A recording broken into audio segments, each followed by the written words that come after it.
You know, when you learn the secrets to hitting your irons flush, it becomes really easy. You look forward to hitting that mid-iron out of the fairway because you know you're going to hit a good one, and most of your playing partners are going to struggle hitting those shots. Now, I've put together 3 of my all-time best videos that are going to share with you some of those real secrets to hitting crisp irons. Let's go ahead and get started. All right, we'd all love to hammer those irons, really compress those, hit those nice shots out of the fairway, and hit the ball first every single time. It makes the game a lot more fun and a lot easier when we're putting on the green rather than constantly having to get up and down. And I got some really good tricks to help you to really feel that compression of the golf ball, to really get that shaft leaning forward. I want to walk you through a couple tricks that I've learned over the years that make it much more simple to get the shaft leaning forward and really compressing that golf ball, to get your body in the correct positions. And I'm going to just step by step walk you through on exactly what to do. Then we're going to do an awesome drill that helps you to make that ball first contact with the divot in front of the golf ball so you can really compress it. Let's go ahead and get started. All right, so let's jump right into this. What I don't want you to do is just to watch this video, think the idea sounds pretty cool, and then go to the course and try it out right on the golf course. Jump up right now, grab a golf club, anything you have laying around your house, if you're at work right now, wherever you're at, grab a golf club, follow right along with me. Now, if you're out at the driving range or at the course, perfect. This is a perfect place to do it. You can do the first half of this video though, right from the comfort of your living room. So let's talk about where the compression of this golf ball comes from and how to really feel like it's that shot where it's just kind of smashed, where the ball just sinks into the club face, feels like it's trapped against the club face for 4 or 5 or 6 inches as your club face releases, and it just shoots off there, 15, 20 yards longer than what seems like normal. How do you get that feeling? Now, that comes from a couple of places. Number one, it comes from making sure that you have good swing speed. I really want to make sure that I finish my backswing, and I always come to a good full finish on my follow through. That way I can really keep the acceleration coming through that ball.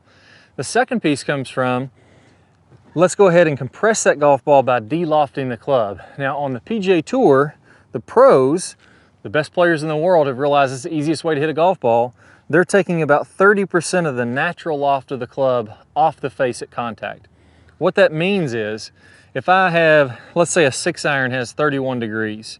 This is a 5-iron. This has probably got around 27, 28 degrees, somewhere around there, 26, depending on the model. They're all a little bit different. If I have, let's keep the math easy though. Let's say this club has 30 degrees of loft on it.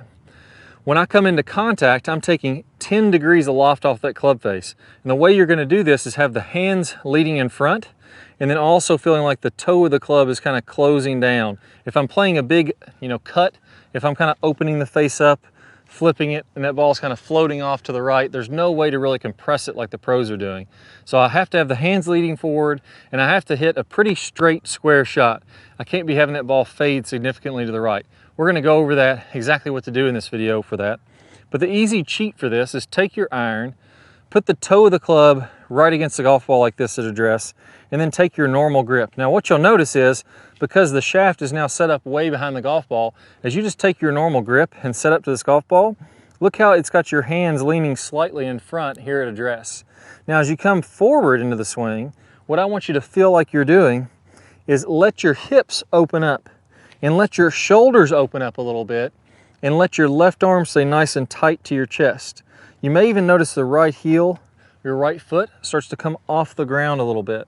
Now, if my body's in this position, almost like I was going to open up and toss a golf ball toward the target, I wouldn't toss a golf ball this way. I would open up and toss it toward the target that way. That's in a great body position to let my hands lead the way and to take that loft off the club just like the pros are doing. Now, not only are they doing that for long irons, they're doing that for shorter irons too. I have a 5-iron here today. We have, almost a 200-yard shot. You can do that with a pitching wedge. You can do that with a sand wedge. On full swing sand wedge shots where the loft is about 56 degrees on a sand wedge, they're taking a lot of loft off that thing. They're taking it down and having high 30s, low 40s degrees of loft at contact. So all the way through the bag, taking about 30% of the natural loft of the club off at contact. Now the second reason that's going to help is that when my hands lead the way, I'm much more consistent. If I feel like my hands are in front of the golf ball, the club head is going to trail back behind, and it's going to be very easy to contact that ground in a much more consistent manner, which we're going to get to later on in this video. But that's in a nutshell why we need to be doing this. Let's go ahead and jump into it now. I want you to take 5 practice swings, and we're going to do these without the golf ball. 5 practice swings, and I want to focus on the hips being open. So again, I'm putting the toe of my club forward to what would feel like, I'm going to hit it with the toe, or I can imagine this is where the term of the title came from, this is a hammer. And I'm going to hammer a nail straight into the back of my golf ball like this. So I'm going to make 5 practice swings, feeling like my hips get open at contact and my body leads the way. So go ahead and do 5, and really feel like you brush the carpet or the turf, the ground, whenever you're doing this on your practice swings. So I'm really letting my body lead the way. Again, my left arm is nice and tight against my chest, really connected there, and my hands are in front of the golf ball as I come into contact. So if you look at this slow motion drill here, the slow motion video, you can really see those hands leading the way as you're coming into contact. And you're just going to feel like, what I love about this drill is if you imagine the tip of this club being the hammer, it's very powerful feeling driving that nail down and through the golf ball. So do about 5 reps, 10 reps, however many it takes you to get comfortable with that, focusing on the hips. Now, as we go a little bit more advanced with this, let's work on the tip of the club or the toe of the club and think about what that should be feeling like. Again, if this is a hammer, if I lean this club forward, so let's imagine we're looking at it from this way. If I lean that club forward, you see how the toe of the club is kind of down into the ground. So if this is a hammer and I was driving that nail, I would want that nail to kind of be angled this way, kind of down through the golf ball. A lot of times what I'll see players do when they flip an ad loft, which makes it really difficult to compress the golf ball, they're kind of flipping here and they're kind of coming level through the ground or almost hitting up into the golf ball. I want to visualize in my mind's eye that nail is going down into the golf ball, driving through the turf, deep down into the ground. That way, as I'm coming through here, I really feel like I'm compressing or smushing the ball down into the ground. Even though that's not what's happening, the loft of my club is getting the ball up in the air. I want to feel like I'm trapping this golf ball between the club face and the turf, and I'm really pinching it, almost like the ball's made out of rubber, and I'm just kind of smushing it down into the ground to really compress it. Again, not what's really happening, but that's a sensation or the feeling that you're going to have. So 5 more reps, getting that same type of feeling, really compressing the golf ball. Hands are leaning forward. Turn that toe in, drive that hammer down into, or that nail down into the ground. Now, last piece here, and where I see a lot of players get this idea, and they say, yeah, I've thought about getting that forward shaft lean before. I thought about really trying to compress the golf ball. But the problem is, when I do that, the ball shoots way off to the right. So whenever I make this swing and I feel like my hands get forward, now all of a sudden the face is way open like that.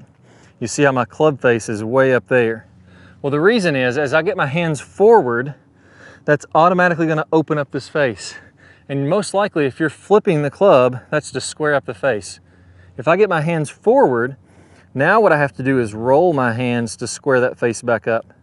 So it's just like this. If I put my hands forward, face turns wide open. Now, without changing anything, I'm going to leave the shaft exactly where it is, my hands exactly where they are. I'm going to rotate my hands this way to square up that club face there. Same thing if I have the tip of the hammer here. If I go ahead and just lean my hands forward, now all of a sudden that hammer is going way out there somewhere. I have to roll my hands so the tip of that club is facing squarely to the target, and I'm driving that nail toward the target down into the ground. So that's the last key there. I want you to do 5 reps where you do this for me. Toe of the club toward what would be the golf ball. I come kind of halfway down in my swing, and then I'm going to rotate that toe down to the ground, roll my wrist to square it up, and then I'm going to come back to impact and see that that's square. Then I'm going to come back to address, and I'm going to swing one. Again, hammering that nail. That's going to help me to drive that ball inside out, hit a nice draw when I really compress this, rather than just kind of opening it up and having it fade out to the right. So let's go ahead and hit one now. And if you're out on the range, you would hit a few shots with this. You're doing 5 practice swings, 5 practice swings, 5 practice swings to get the feeling on all 3 of the areas we talked about. And then we're going to hit 5 shots. So let's go ahead and try that out, see if we can hit a nice compressed little draw here.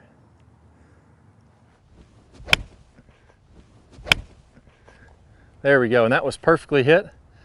That's dead straight, just a few feet right of the flag. and I actually flew over the green there, hit a little bit too solid. I have to club down a little bit, but that's a good problem to have. If I can hit it too solid and carry the green from 190, hey, that's a good problem to have. All right, so I took a look at my flight scope. I saw that I carried that one 205, a little bit more solid than I was expecting. I'm about 195 yards from the flag.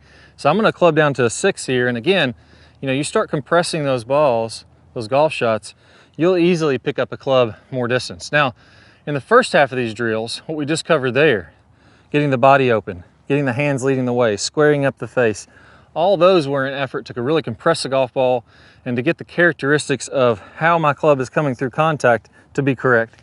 Now from here, I want to control where is my low point.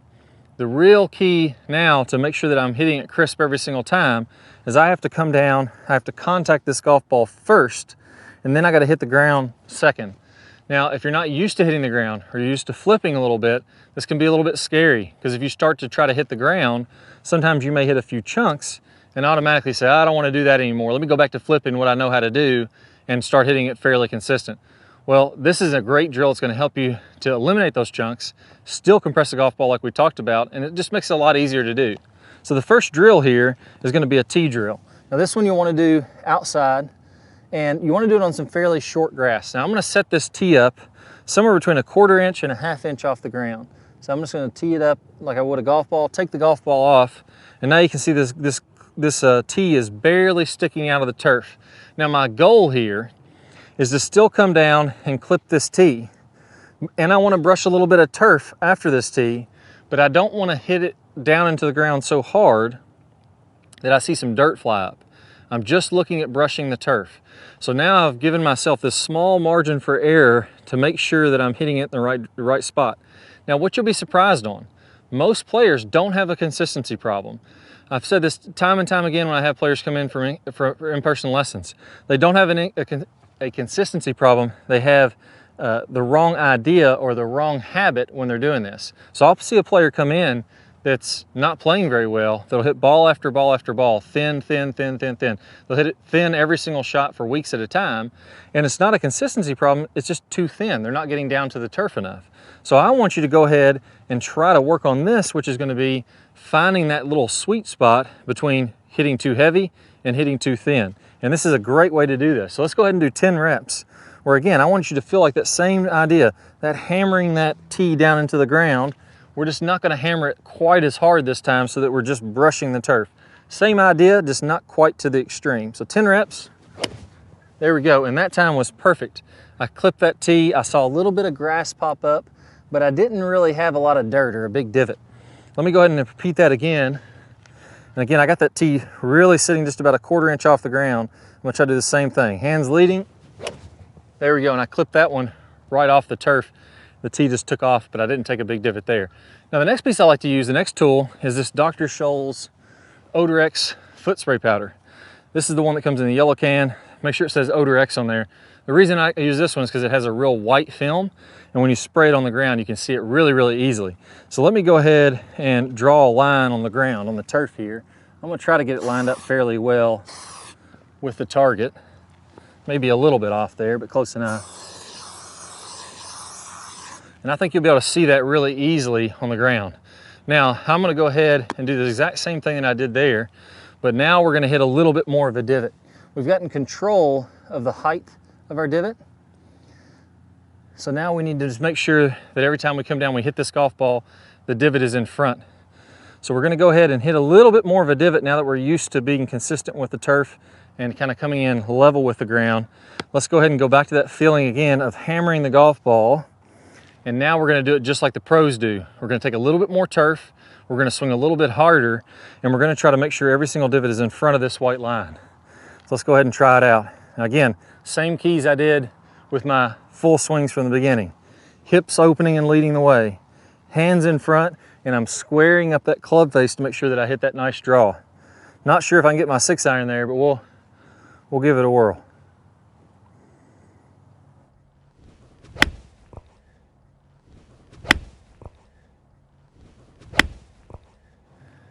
All right, so hit it a little bit high on the face. Oh, just barely short, so not quite as good as my last one, but I did pretty well there where I took that divot in front. Let's try one more, Exact same thing again. I'd like for you to repeat this 5 or 10 times. So again, getting that compression on the golf ball, making sure my divot is in front, and I should be able to go all the way down this line and one after another, never see any dirt or any divot behind that white line. A little bit more solid on that one. Not sure if I'm gonna have quite enough stick to get all the way back there. May have to stick with that 5. Yep, that's on the front center of the green there. And again, came down, hit that golf ball, divot was in front. Let's try one now where I take away the tee altogether. And this is gonna be the hardest or most advanced way of doing this drill. So the easiest way to get started, clip the tee, get a little bit more advanced, draw the line, have the divot in front. Most advanced would be no tee, ball right on the turf. We're still gonna try to have that divot in front of this line every single time.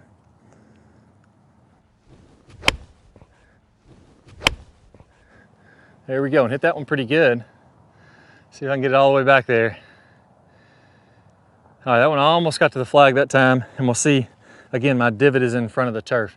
Now, one thing you may notice is I'm not worried about when I'm hitting these divots. If this divot is barely in front of this white line, or if I'm coming in and it's 3 or 4 inches in front of this white line, if I'm coming in fairly shallow, that's completely fine. Your divot doesn't have to start right where this line is. Going to be really tough to get that consistent. You can, if you want to, make it start at the same spot every time. That's fine, but I just want it to be on this side. That's all I'm really worried about.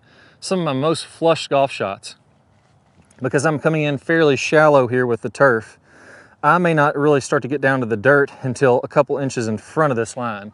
Those are my best shots. So I don't want to necessarily be focused just on getting that right here on the line. I don't think that's going to give you the best results. Follow those drills. You're going to be compressing your irons and hit them just like a hammer. Hey guys, I'm Robin Rosado with Top Speed Golf. I got an awesome video today to help you hit your irons pure. I'm going to go over my favorite drill to hitting your irons really solid. So let's go and get started. All right, before we get into the drill, let's actually talk about the things I see the most when people are really trying to hit their irons. You know, on TV, you see these tour players, they're hitting their irons far and they're hitting it high. So the number one thing I see people do is they try to do that. They try to mimic hitting it high. Well, what does that create? Well, the most common thing I see is people start flipping at the golf ball.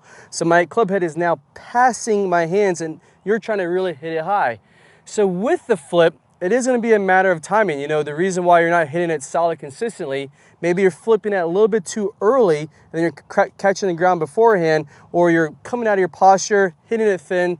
But sometimes you'll hit it solid, which I'll get into it here in a second, but it's not really going that far. Yeah, you've hit it high, but you feel like, I can get a little bit more out of it. But then here's the second part. Someone came up to you, maybe even a pro came up to you and said, hey, you're flipping at this, you need to hit more down on it. So then you go and do that. You hit down on it, and again, it's really not producing the shot that you want. So I'll dive into it. I'm gonna hit a shot here where I'm gonna flip at it. We're gonna go over 3 main numbers here at the GC quad. We're going to talk about our angle of attack, our spin loft, and dynamic loft. We're going to discuss how those 3 numbers are super important to maximizing your irons and hitting them really solid.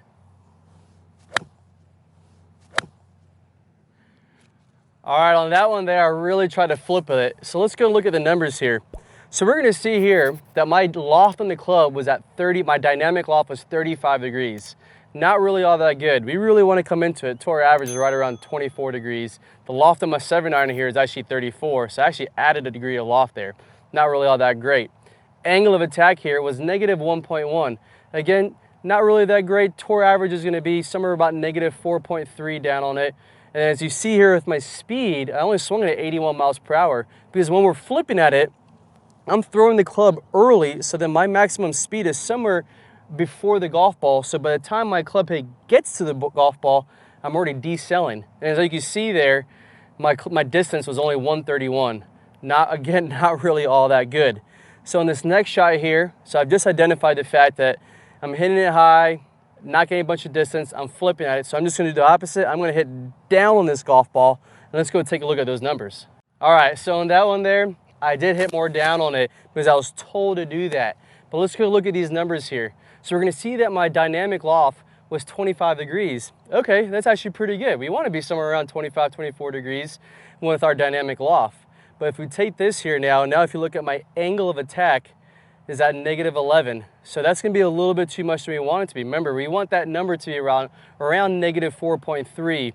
So because we've hit 2 down on it and we de-loft it better now, but if you look at that spin loft, adding those 2 numbers, our spin loft is gonna be when we're taking that dynamic loft and of our angle of attack, putting those together, you'll see that spin wedge is creating that spin loft. So it's at 36. Remember in the last shot that I just hit when I flipped it, my spin loft was again 36. So all I did was take the same thing there and I just turned it down. So yeah, I swung it a little bit faster. You see I'm at 93 miles per hour because remember when I'm flipping at it, I'm losing my speed a little bit too early. So because I'm hitting more down on it, I'm taking my maximum speed closer to that golf ball. So then I hit it a little bit further. I went 158 on it. But because I hit 2 down on it this time, and because my spin loft now is at 36, the same as flipping at it, it didn't really maximize what I could out of this 7-iron. All right, so that one felt pretty good. I didn't hit down on it as much. I really got some good shaft lean into it. I hit the turf after the ball, produced a really good long shot for me. So let's look at the numbers here. If you look at my dynamic loft, I'm at 23 degrees there. Remember, that dynamic loft is a loft coming into the golf ball of my club face. So that's pretty darn perfect where I want it to be. And if you look at my angle of attack, I'm about -6 there. So my angle of attack coming into it, I didn't chop down on it too much, nor did I flip at it. It's pretty close. Remember, tour average is about -4.3. So taking those 2 numbers together, now my spin loft is about 29 degrees. So I narrowed those things up. What it did, it produced a perfect flight where I wanted to go. Good height, gave me a ton of ball speed. And as you can see, I compressed the ball really well. So why don't we go ahead and dive into the drill here to how I got there. All right, so let's get into the drill here that helped me get to those good numbers that I just showed you. So in this drill, I want you to grab a 7-iron. The reason we're grabbing a 7-iron is because we're gonna touch on de-lofting and clubbing, creating shaft lean. And what we're gonna try to produce here is we're gonna try to produce a lower shot, an over-exaggerated shot here. The reason for a 7-iron, because a 6-iron, 5-iron, 4-iron, it's pretty easy to kind of manipulate to hit it lower. And with the 8-iron and 9-iron, it's a little bit harder to hit it low without much loft. So 7-iron is the right club we wanna take. So you're gonna get your normal setup as you would for a 7-iron here. And you're only gonna take it back to about halfway back, so waist high on the way back and on the way through. Now, on the way back, as we start to come down and hit the golf ball, remember, we're talking about de-lofting this golf club. So when we're de-lofting it, the one thing I want you to feel here is I want you to feel like your logo of the glove is turning down towards that golf ball. As you can see right here, it is de-lofting my club. Now marry that in my right hand. So you want both of our hands to do the kind of the same thing here. So you've heard the term of covering the golf ball. We talk about feeling like you're petting the turf with this right hand. So my logo of the glove is turning down and my right hand is facing down to the turf, petting the grass. So now with that is I don't want to just go ahead and hit the golf ball, because remember, we want a good angle of attack. So with this here, as we're de-lofting the golf club, to get to your release point here, I want you to focus on your left side here. My left tip and my left shoulder are rotating out of the way, but they're not just rotating. You want to get them to rotate up and away. Technically at impact, my left tip should be about 20 degrees higher than my right at impact on a normal shot. So that's why here, when you go halfway back, we're de-lofting the club and rotating up and away. So then we're only going to halfway. Again, you should be producing a solid lower shot. It's an over-exaggerated feeling through impact. I want you to hit 10 solid shots like this. You can't move on before you do that. If you catch it chunky, there's a good chance you flipped at it. If you catch it a little bit thin, probably the same deal there. You want to have a nice, solid turf after the ball shot, come out a little bit low, and when you get to 10, then go and hit a full shot and see if you can mimic exactly what you just did there with that drill as far as de-lofting the club, rotating up and away with your left side here, left hip and left shoulder, and onto your good follow through. All right, so I'm gonna go ahead and make a really smooth transition, get a great weight shift, so I'm not gonna be rushed at all, but I'm gonna get some pretty good speed. So I got a 6-iron here. Let's go ahead and see what I can do. There we go, hit that one really nice, straight as a string. And you'll notice I was very smooth there, but I was able to get almost 100 miles an hour clubhead speed with this 6-iron, 99 miles an hour. Tour average is about 93, 94. I got 192 yards of carry on that, so it probably rolled out to over 200, and hit that really, really solid. So how can we get that much speed but look so smooth while we're doing that in the transition? Most players just have their weight shift totally wrong. And if you make the mistake of having the improper weight shift, or more specifically, a very late weight shift, it's going to look really jerky. On this swing, I'm going to make the incorrect weight shift. I'm going to feel like I get way too late of a weight shift on the backswing and the downswing, and you're going to see it just looks all out of whack. So here's the mistake that I see a lot of players make. They don't get to the right early enough, and then they don't get to the left early enough. So they wait until the downswing to start their shift to left, and it looks something like this.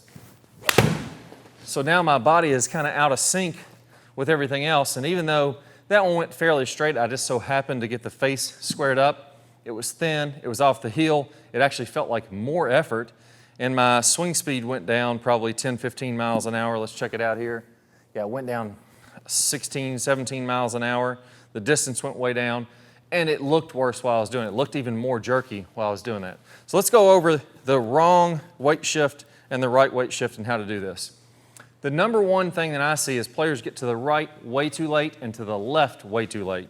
What I mean by this is a lot of times players will set up with their weight on their lead foot, and they'll wait until they're about back here before it ever starts going to the right foot or starts shifting to the right. Well, with the advantage of all these high-tech force plates and all these measurements that we can take now, we know the best players in the world are getting that weight shift very early. So they're going to have the most transition to the right, or the most weight moving to the right, almost before the club even starts to move. For me, I kind of lift my left heel, or lift my left toe, excuse me, and get my weight bumping to the right before I even move the club. So I want to feel like that weight is moving to the right before the club even goes, and it's going to feel like it's pretty daggone far on my right side when I'm right here. So I get that weight shift very early, almost like in the first foot of the backswing, and that gets everything moving over there. If you tend to struggle getting to the right early enough, all I recommend doing is starting out with a little bit more weight on your right foot. So here, I probably got about 55, 60% on my right foot, and 35, 40, 55, whatever it is on my left foot. So I'm a little bit slightly toward my right foot is all I'm trying to say there. The number doesn't have to be exact. If you're 55, 45, or 60, 40, it doesn't make any difference. It's just saying you really need to get it to the right very early. Don't get caught up in the exact percentage there. So if you want to feel like you start with a little bit more pressure on the inside of the right foot, I like to feel it on my toe right here, just on the inside of the toe, the kind of the ball of the foot. That's where I want to start out at. Now from here, you're going to see that's going to smooth out my transition because I'm already ahead of my weight shift. It's already going to the right. Just a nice little draw there. Again, didn't feel like I had to rush it. Swing speed was high. Weight shift was really good. Now, the next thing, once you get your weight to the right early enough, you got to get it back to the left early enough. And here's the real kicker. There's two little moves that I like to do for this. What we found with the best players in the world is that when their hands get about right here, they're already starting to shift their weight to the left. Here's the way I want you to feel like that. When your hands get about right here in the backswing, I want you to feel like you bump out your left knee and get your weight going to your left foot. And at the same time, you have the hands just kind of float back here. I don't want to yank down on the hands really quickly. I want, as I shift to the left, I want my hands to kind of float in the backswing, and I want my shaft to shallow out as that's happening. So that's going to look something like this. My hands are about chest high in the backswing. I kick out my left leg and bump to the left. And at the same time, my hands stay roughly in the same position, but this shaft kind of shallows out as I'm doing that. So I get that little bump, a little bit of open to the left, weights moving to the left, and at the same time when I'm doing that, I'm shallowing out that shaft. When I do that in a real swing, it's going to look something a little bit more like this. All right, so I'm letting that bump and shallow at the same time. I wait until I've got that little bump and shallow, and then I swing down. The mistake that I see almost everybody make, they get to the right, then they start swinging down as they shift to the left. That's no good. You got to get to the left and shallow, then you make your downswing. So I almost feel like my hands are floating in the backswing, so they're not pulling down, they're floating in this direction as I get my weight shift. That's the move that I want you to feel. So let's go ahead and do that one again, and notice how smooth. So all in this area, it's gonna look like my hands aren't even moving at all, but I'm still gonna get a ton of club head speed. I'm actually gonna crank this one up and get a little extra. Let's see if I can get over 100 miles an hour club head speed, all while looking smooth while I'm doing that. Now, there's no way I'd be able to do that if my transition was rushed at all. Let's give it a whirl. There we go. Hit that one about as hard as I can. Nice little draw there, 102 miles an hour club head speed. That's good for me. 200 yards of carry, all with a 6-iron. You really got to get that weight shift down to be able to get those kind of numbers and make it look smooth at the same time. Now, the problem with this one move that we talked about here, so even if we get the weight shift to the left and that club shallowing out, a lot of times players have never been taught the right way to square up the face. So once this club starts to shallow out, you notice the face actually opens. So if I grabbed a little magnet here, stick it to the face, whenever I make my backswing, notice how when I shallow the club face, the direction that it's pointing, goes more to the sky. That's the same as having the face square and going more open like that, or out to the right. So if we never learn how to square up the wrist the right way, you just hit these massive blocks to the right. So you get a better swing, get your weight shift, everything's nice and smooth, you swing faster, it all feels like it's great, and you look up and the ball is just going 20, 30 yards to the right. Well, there's a specific way that the pros are moving their wrist to square up the face. And once you get that down, very, very intuitive, very, very easy. I'm going to play a preview of a drill that I call the tennis racket drill. And in that one, I'm going to show you exactly how to get this club from more of a shallower plane and square up the face, have it be to where you know it's going to turn over from right to left every single time by using the left wrist and the right wrist in a specific way. Very, very easy to do. I call it the tennis racket drill. I'll play a preview of that video here in a second. And then all you need to do is go ahead and click on one of the cards that pops up on your screen. Or if you don't see the card, don't worry about that. Just go down to the description below, click the link there. You pair that up with this weight shift move we talked about here today, and it's like having the complete puzzle. You get the weight shift, you get the club shallowed out, you get it from the inside, and then you make sure that every daggone time that face is turning on over, you have that beautiful draw. So I can't wait to share it with you. I'll see you in the tennis racket drill right now. Let's go and get started.